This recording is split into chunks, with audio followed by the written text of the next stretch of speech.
What got you interested in providing this sort of work in this field?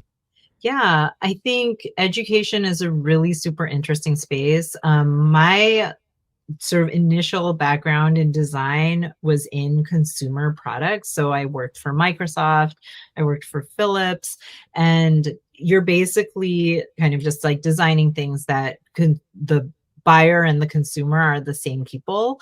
If you're going to be basically, but I worked on software products for Microsoft, and essentially the same person who might be buying them is the same person who might be using them. I worked on like Sure. personal financial software.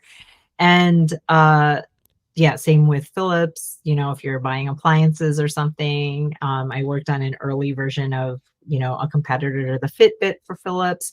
And that's something that you consider when you're designing consumer products. In education, the buyers and the users are very different people. You have students and teachers in the classroom oftentimes using the products that somebody else is buying. And so the motivations, the incentives, and what have you are quite different.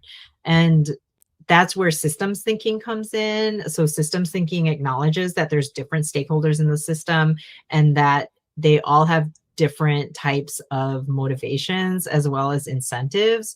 And so acknowledging that and making sure that all of those different stakeholders are involved in the design process, as let's say you're designing ed tech, is really important in order to ensure that the creation and the use of a product is going to be successful and that you actually have good outcomes. And so that is kind of like where those things intersect, and why I think design plus systems thinking is actually really great in the education space, because you can have sort of that innovative angle, that very user focused angle of design thinking, but then you have to also take that systems lens of understanding there are all these other different stakeholders within the system that you need to acknowledge in order to facilitate the use of products that you might be designing.